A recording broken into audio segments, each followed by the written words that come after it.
Il arrive un moment dans la vie où quelque chose en vous s'éveille tout simplement.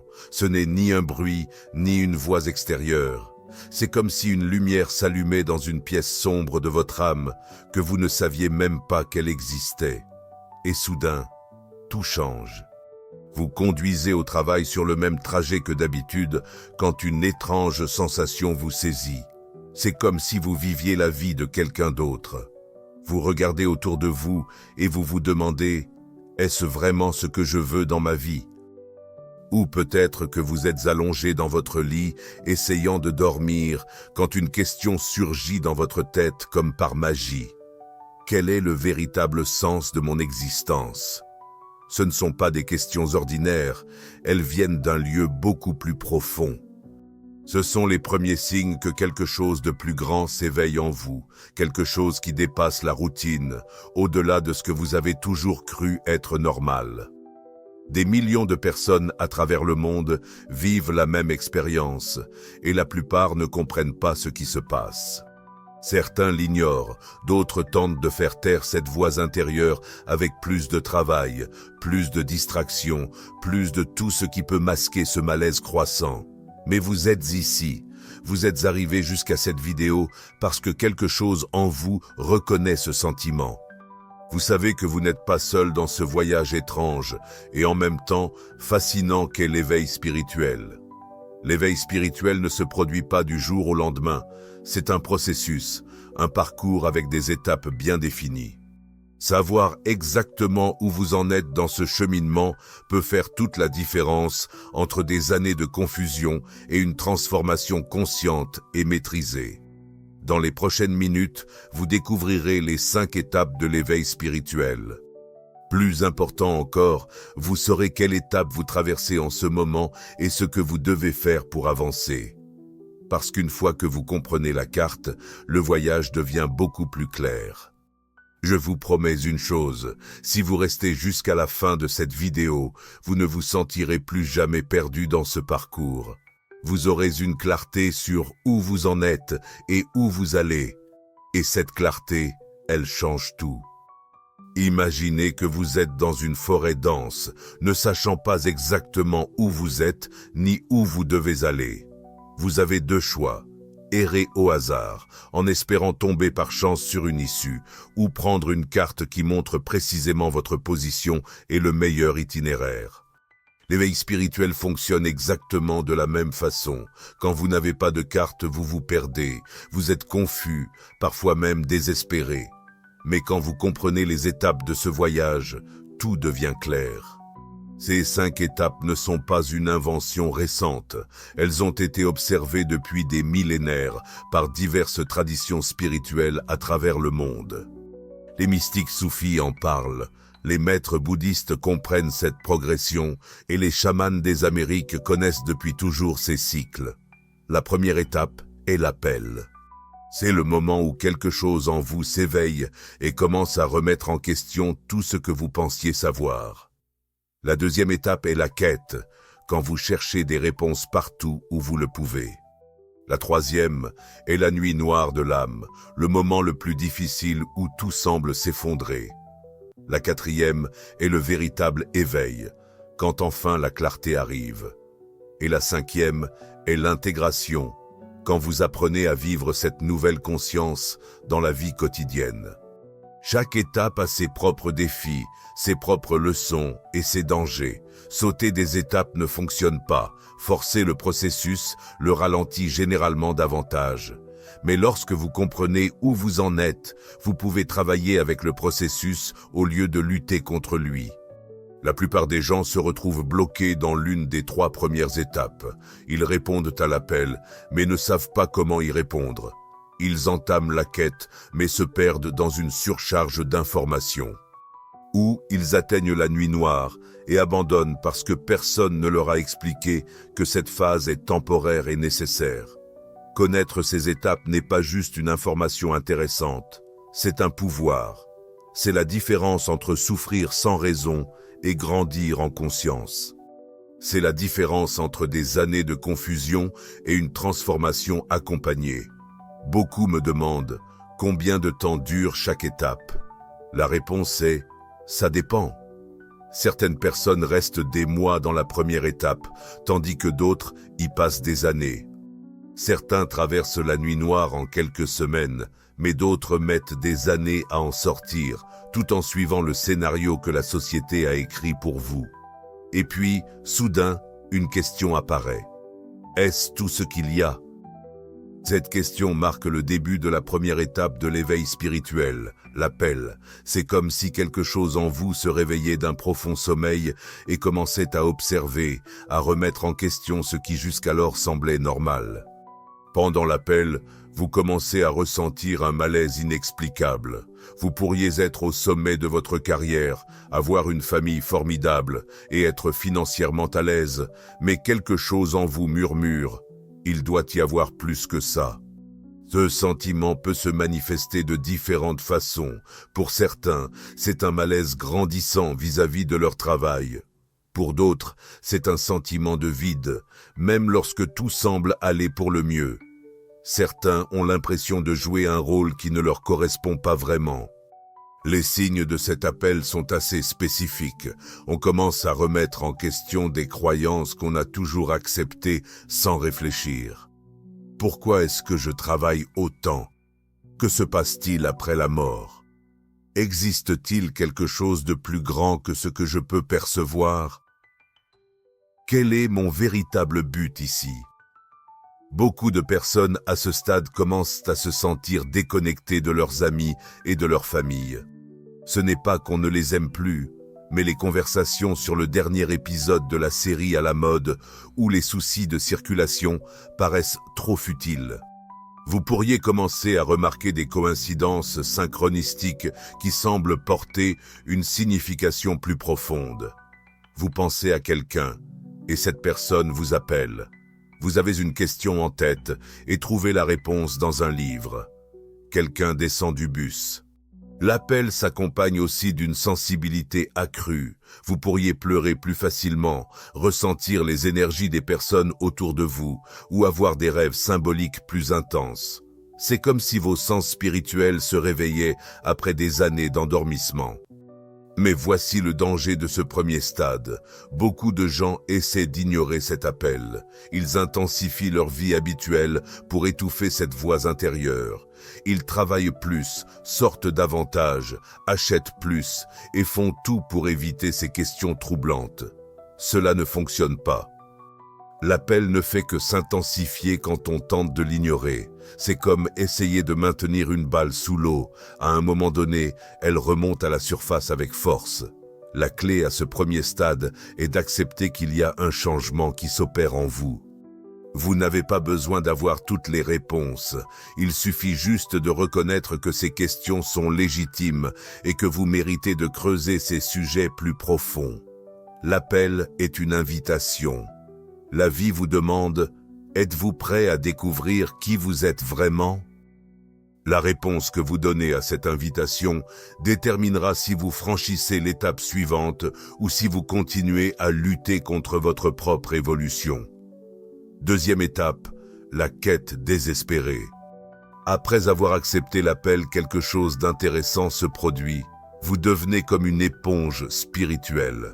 Soudain, vous voulez absorber tout ce qui concerne la spiritualité, le développement personnel, la conscience et le sens de la vie. Bienvenue dans la deuxième étape, la quête désespérée. Et oui, j'utilise le mot désespéré parce que c'est exactement cela. Vous ressentez une urgence presque physique à trouver des réponses, comme si votre vie en dépendait. À ce stade, vous avez probablement déjà lu des dizaines de livres sur la spiritualité. Votre historique YouTube est rempli de conférences sur la conscience, de vidéos de méditation et de chaînes dédiées à la spiritualité. Vous avez enregistré des centaines de publications inspirantes sur Instagram et vous avez peut-être même commencé à suivre des gourous et des maîtres spirituels. La quête a une caractéristique bien précise. Elle est à la fois intense et dispersée. Vous voulez tout essayer. La méditation de pleine conscience le lundi, le yoga le mardi, l'ayahuasca le week-end, les cristaux, le tarot, la numérologie, l'astrologie. Vous collectionnez les pratiques comme s'il s'agissait de cartes à jouer. Mais voici le problème. Plus vous cherchez, plus vous vous sentez perdu.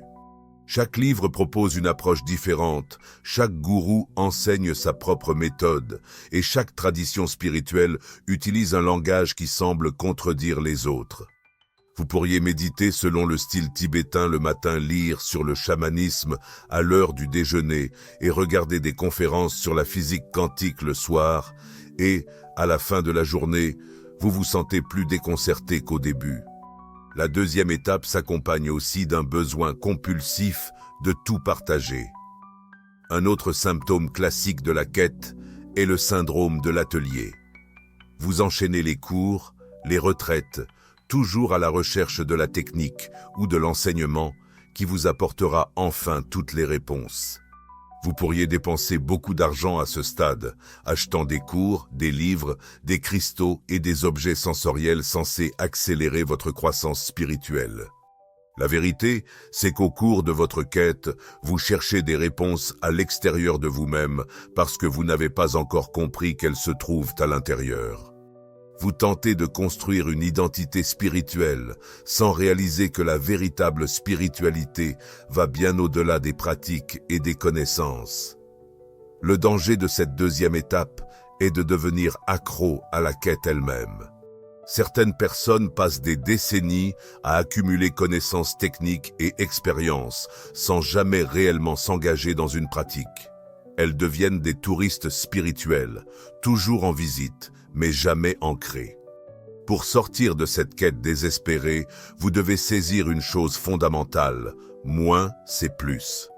Au lieu d'essayer d'absorber tout, choisissez quelques pratiques et plongez profondément en elles. Plutôt que de lire un nouveau livre, mettez en application ce que vous avez déjà appris. La deuxième étape est nécessaire, mais ce n'est pas un lieu où vivre. C'est une phase d'exploration qui doit naturellement évoluer vers quelque chose de plus profond et plus ciblé. Troisième étape, la nuit noire de l'âme. Nous voici à l'étape qui effraie le plus de monde, mais qui est absolument essentielle pour un véritable éveil, la nuit sombre de l'âme. C'est le moment où tout semble s'effondrer, où vous vous demandez si tout ce cheminement spirituel n'a pas été une grande erreur. La nuit sombre n'est pas seulement une période difficile, c'est un effondrement intérieur nécessaire. C'est le moment où l'ego, qui jusqu'alors essayait de tout contrôler et comprendre, reconnaît enfin qu'il n'a aucun contrôle. À cette étape, vous pouvez avoir l'impression d'avoir perdu votre identité. Ce que vous pensiez être n'a plus de sens, mais ce que vous devenez n'est pas encore clair. C'est comme être dans un limbe existentiel, flottant entre deux réalités. Les signes de la nuit sombre sont indéniables. Vous pouvez ressentir une profonde tristesse sans raison apparente. Les pratiques spirituelles qui vous soulageaient auparavant semblent désormais vides. Vous pouvez remettre en question tout ce en quoi vous croyiez, y compris l'existence de Dieu ou de l'univers. Beaucoup de personnes à ce stade vivent ce que les psychologues appellent une crise existentielle. Vous pourriez vous réveiller le matin en vous demandant à quoi tout cela sert. Pourquoi travailler? Pourquoi établir des relations? Pourquoi vivre si finalement tout est incertain et temporaire? La nuit sombre peut également provoquer des symptômes physiques, fatigue inexpliquée, changement d'appétit, insomnie ou sommeil excessif. Votre corps traverse une profonde transformation et cela peut être épuisant. Il est courant, à ce stade, de se sentir complètement seul, même entouré de monde. Il semble que personne ne comprenne ce que vous traversez, et honnêtement, la plupart des gens ne comprennent pas vraiment, car ils ne l'ont jamais vécu. Mais voici la vérité que vous devez intégrer. La nuit sombre n'est pas une punition, c'est une purification. C'est le processus par lequel vous vous libérez des couches de conditionnement, des croyances limitantes et des fausses identités que vous avez portées toute votre vie. Pensez-y ainsi. Vous êtes comme un oignon, et toute votre vie, vous avez cru que les couches extérieures étaient vous. Maintenant, une à une, ces couches sont épluchées. Ce processus peut être douloureux, il peut être déconcertant, mais il est indispensable pour que vous découvriez qui vous êtes vraiment au cœur. La plus grande erreur que font les gens pendant la nuit sombre est de vouloir en sortir trop vite. Ils cherchent une thérapie, des médicaments, n'importe quoi pour revenir à la normale. Mais l'ancienne normalité n'existe plus. Vous ne pouvez pas revenir à ce que vous étiez avant le début de l'éveil. La clé pour traverser la nuit noire, c'est le lâcher-prise. Pas un lâcher-prise passif et vaincu, mais un lâcher-prise actif et confiant. C'est le fait de dire « Je ne comprends pas ce qui se passe, mais j'ai confiance que ce processus a un but plus grand ». C'est aussi à ce stade que vous apprenez véritablement ce qu'est la foi. Ce n'est pas simplement de la foi. Maintenant que vous connaissez les 3 premières étapes, faisons une pause pour quelque chose de fondamental. Découvrir exactement où vous en êtes à cet instant. Connaître la théorie est inutile si vous ne pouvez pas l'appliquer à votre propre vie. Je vais vous donner un test pratique et direct. Soyez honnête dans vos réponses, car l'auto-tromperie ne profitera à personne ici. D'abord, réfléchissez à votre relation avec les questions existentielles. Si vous vous posez rarement des questions sur le sens de la vie et que vous êtes globalement satisfait de votre routine, il est probable que vous n'ayez pas encore franchi la première étape.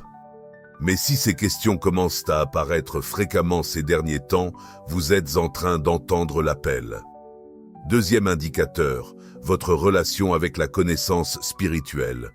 Si vous ressentez une soif insatiable de livres de cours, de vidéos et de pratiques spirituelles, si vous voulez absorber tout ce que vous pouvez sur le développement personnel et la conscience, vous êtes clairement en quête désespérée.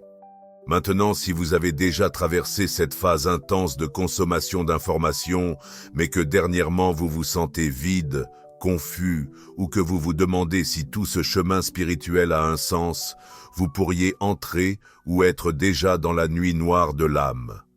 Voici quelques signes spécifiques pour chaque étape. Signe de l'appel. Vous vous sentez déconnecté de la vie normale. Vous commencez à remarquer des synchronicités. Vous avez un sentiment grandissant qu'il y a quelque chose de plus grand, mais vous ne savez pas encore exactement quoi en faire. Signe de la recherche. Vous avez une bibliothèque spirituelle qui s'étoffe. Vous avez essayé de nombreuses pratiques différentes. Vous ressentez une urgence à trouver des réponses. Vous partagez beaucoup de contenu spirituel sur les réseaux sociaux et les gens autour de vous pensent que vous avez beaucoup changé. Signe de la nuit noire, les pratiques qui fonctionnaient auparavant vous semblent désormais vides. Vous remettez en question tout ce que vous croyiez. Vous ressentez une profonde tristesse sans raison précise. Vous avez l'impression de perdre votre identité et vous vous sentez extrêmement seul dans ce parcours. Mais voici quelque chose d'important. Vous pouvez expérimenter des éléments de différentes étapes en même temps. L'éveil n'est pas toujours linéaire. Vous pouvez vivre des moments de recherche intense au cœur de la nuit noire ou traverser de profonds questionnements, même après des années de pratique spirituelle. L'essentiel est d'identifier quelle étape domine dans votre vie à l'instant présent. Où se situent la plupart de vos pensées et émotions? Il est aussi possible que vous ayez déjà traversé certaines de ces phases sans même vous en apercevoir.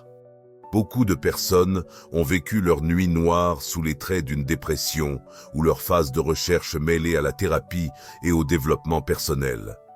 Le but de cet exercice n'est pas de vous ranger dans une catégorie, mais de vous offrir de la clarté sur votre situation actuelle pour que vous puissiez avancer en conscience vers les étapes suivantes. Quand vous saisissez où vous en êtes, vous cessez de résister au processus et commencez à collaborer avec lui. Si vous avez encore du mal à vous repérer dans une étape précise, ne vous inquiétez pas. Continuez d'observer car les 2 étapes suivantes vous aideront à mieux cerner l'ensemble de votre parcours. Ce qui importe, c'est que vous êtes arrivé jusqu'ici, ce qui montre déjà qu'un certain éveil est en cours dans votre vie. Et cela, en soi, est une belle réussite. Étape 4. Le véritable éveil. Après avoir traversé la nuit noire de l'âme, un événement extraordinaire se produit. C'est comme sortir d'une tempête pour découvrir soudain un ciel dégagé que vous n'aviez jamais vu auparavant. Bienvenue à la 4e étape, le véritable éveil. Ce n'est pas celui auquel vous pensiez, ce n'est pas ce sentiment de « maintenant je comprends tout » que vous avez pu ressentir lors de la phase de recherche. C'est un éveil différent, plus profond, plus silencieux, mais infiniment plus authentique. Dans le véritable éveil, vous ne gagnez pas en connaissance, mais en perspective. C'est comme se tenir au sommet d'une montagne pour enfin embrasser du regard tout le paysage en un instant. Tout ce que vous avez traversé dans les étapes précédentes prend maintenant sens. Chaque lutte, chaque confusion, chaque moment de désespoir avait son utilité. L'une des caractéristiques les plus marquantes de cette étape est la paix intérieure. Pas une paix conditionnée par les circonstances extérieures, mais une paix qui persiste quoi qu'il arrive autour de vous. Vous pouvez rencontrer des difficultés, mais un centre en vous demeure intact. Vous développez aussi ce que j'appelle la vision double. Vous arrêtez de vouloir forcer les choses et apprenez à vous laisser porter par la vie. Cela ne signifie pas devenir passif, mais agir depuis une sagesse profonde, en ayant confiance qu'une intelligence supérieure orchestration tout. Vos priorités se redéfinissent naturellement. Les choses qui semblaient autrefois urgentes sont désormais perçues avec du recul. Vous pouvez continuer à poursuivre vos objectifs, mais sans la désespérance ni l'anxiété d'autrefois. Vous comprenez que vous êtes bien plus que vos réussites ou vos échecs. Un autre signe de la 4e étape est que vous cessez de chercher la validation extérieure pour vos expériences spirituelles. Vous n'avez plus besoin de convaincre qui que ce soit de quoi que ce soit. Vous ne ressentez plus le besoin de partager chaque insight sur les réseaux sociaux ou d'évangéliser les autres. Votre certitude est intérieure et inébranlable. La compassion devient naturelle, sans contrainte. Vous regardez les personnes encore au premier stade et vous ne ressentez pas de supériorité, mais une profonde compréhension. Vous vous souvenez de ce que c'était d'être perdu, confus et désespéré d'avoir des réponses. Et ce souvenir apporte une patience naturelle envers ceux qui sont encore en chemin. Mais voici quelque chose de crucial. Le véritable éveil n'est pas la fin de la route. Beaucoup de gens pensent avoir atteint le sommet et s'arrêter là. Ils se contentent de cet état de paix et de clarté et oublient que l'éveil a un but plus grand. Le véritable éveil ne consiste pas à se sentir bien ou à avoir la paix intérieure. Ce sont de merveilleux effets secondaires, mais ils ne sont pas l'objectif ultime. Le véritable éveil consiste à devenir un canal conscient pour quelque chose de plus grand qui s'exprime dans le monde. C'est à ce stade que vous comprenez enfin votre mission de vie, non pas comme une profession spécifique, mais comme une manière d'être dans le monde. Vous comprenez que votre vie ne vous appartient pas, mais se manifeste à travers vous. Vous êtes un instrument par lequel une conscience supérieure fait l'expérience et s'exprime. Beaucoup de gens confondent des moments d'éveil avec le véritable éveil. Vous avez peut-être eu des expériences mystiques, des moments de connexion profonde, des insights transformateurs. Tout cela est valable et important. Mais le véritable éveil, c'est lorsque cette conscience devient votre état naturel et non des expériences sporadiques. La différence entre l'éveil et l'illumination est qu'en éveil, vous conservez votre individualité, mais vous savez maintenant que cette individualité est l'expression de quelque chose de beaucoup plus grand. Vous ne perdez pas votre personnalité, mais elle devient transparente. 5e étape, intégration et service. La 5e et dernière étape est celle où votre parcours spirituel sert enfin le monde de manière concrète. L'intégration et le service, c'est apprendre à vivre votre éveil au quotidien. Transformer votre réalisation intérieure en contribution extérieure.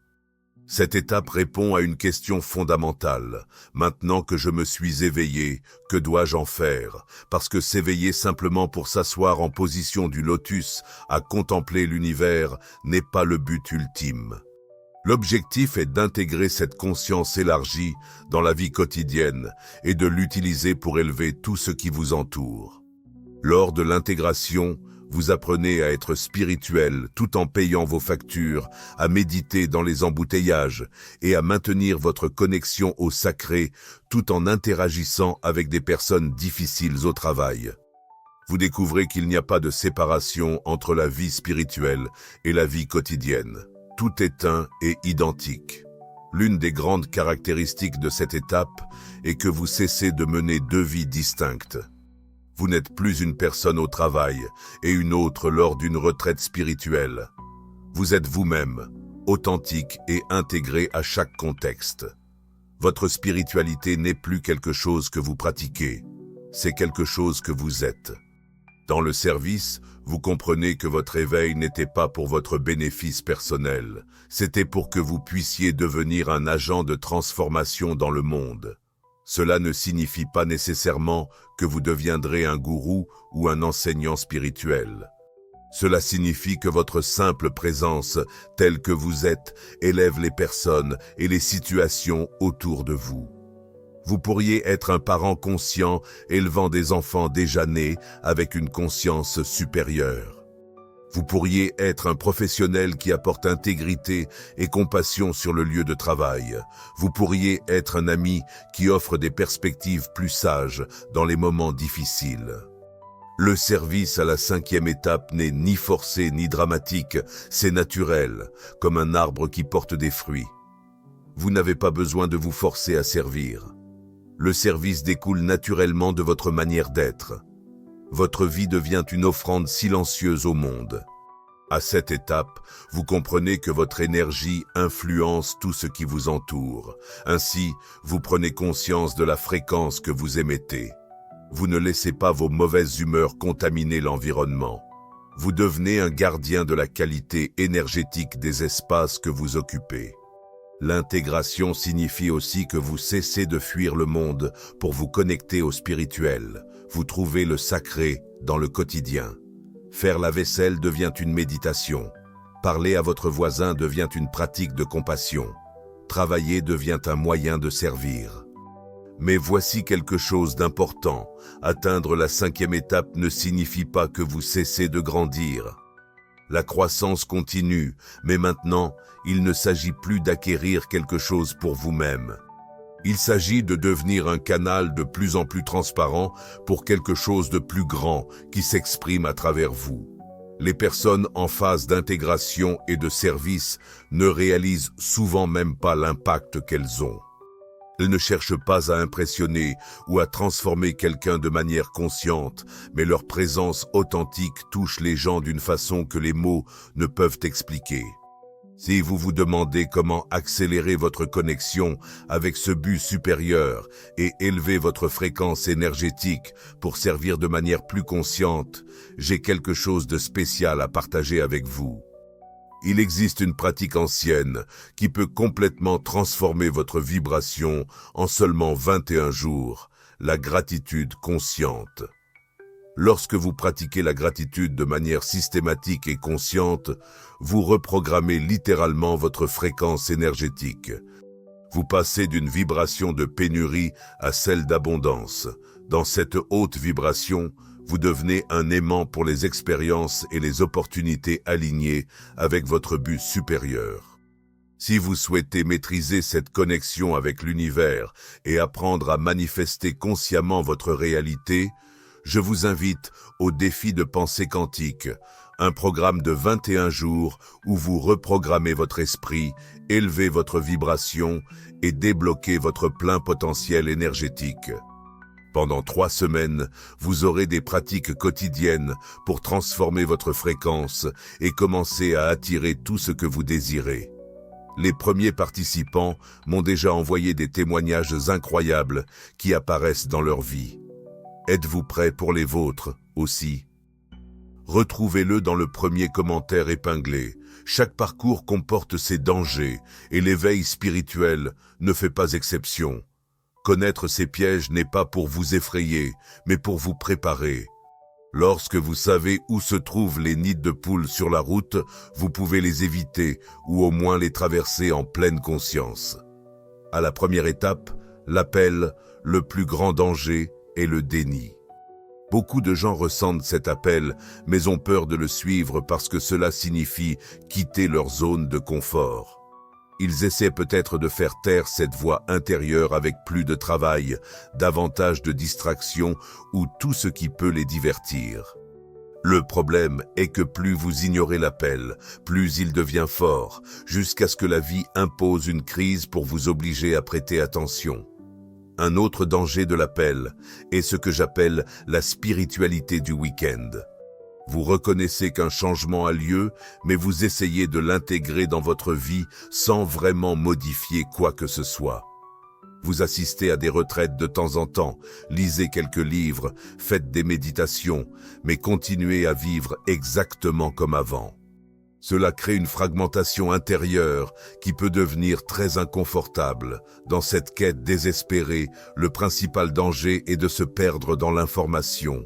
On peut passer des années à consommer du contenu spirituel sans jamais vraiment pratiquer quoi que ce soit en profondeur.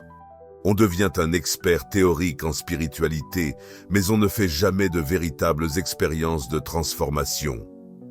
Un autre danger de cette recherche est ce que les bouddhistes appellent le shopping spirituel. On saute d'une pratique à l'autre, d'une tradition à une autre, toujours à la recherche de quelque chose de nouveau et de plus excitant. On n'approfondit jamais rien suffisamment pour en récolter de vrais bénéfices. Cette quête engendre aussi l'essor de l'ego spirituel. On peut commencer à se sentir supérieur à ceux qui ne se sont pas encore éveillés. On juge ceux qui ne méditent pas, qui ne lisent pas de livres spirituels ou qui ne comprennent pas les concepts que l'on apprend. C'est l'ego qui détourne la spiritualité pour se sentir spécial. La nuit noire de l'âme comporte ses propres dangers spécifiques. Le premier est l'abandon. Comme cette phase est intensément difficile, beaucoup de gens s'arrêtent ici. Ils décident que tout le parcours spirituel était une erreur et essaient de revenir à une vie normale. Mais une fois que l'éveil commence, il n'y a pas de retour en arrière possible. La nuit noire doit être traversée, pas évitée. Dans le véritable éveil, le principal piège est la stagnation. On atteint un état de paix et de clarté et on se dit « D'accord, j'ai réussi ». On se sent bien dans ce confort et on cesse de progresser, mais le véritable éveil est un commencement, pas une fin. Un autre risque de la quatrième étape est l'isolement spirituel. On peut se sentir tellement différent des personnes qui nous entourent qu'on se coupe du monde. On préfère rester dans sa bulle de paix plutôt que de s'engager avec la complexité de la vie humaine. Dans la phase d'intégration et de service, le danger est le complexe du sauveur. On peut devenir obsédé par l'idée de sauver tout le monde, cherchant à forcer les autres à grandir. On oublie que chacun avance à son propre rythme et qu'on ne peut pas éveiller quelqu'un de force. Le dernier danger est la fausse humilité qui masque une certaine forme d'importance de soi. On peut se construire une identité de personne éveillée et sans s'en rendre compte, l'utiliser pour se sentir spécial à nouveau. L'antidote à tous ces dangers est le même, une honnêteté radicale envers soi-même.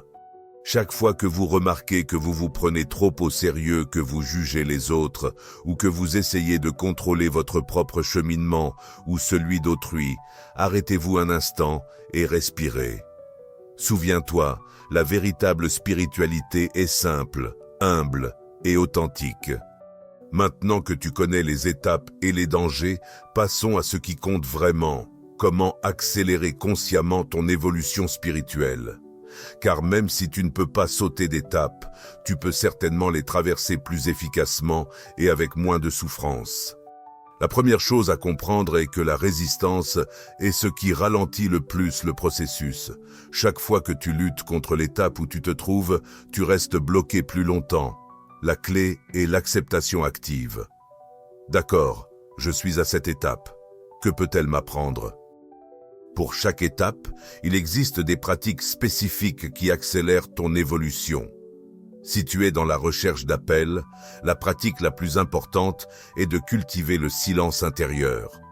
Commence par de courtes méditations, même seulement 5 minutes par jour. L'objectif n'est pas d'arrêter les pensées, mais de créer un espace pour entendre cette voix intérieure qui t'appelle. Pratique aussi le questionnement conscient. Au lieu de fuir les questions existentielles, accueille-les. Écris tes questions dans un journal et observe comment elles évoluent.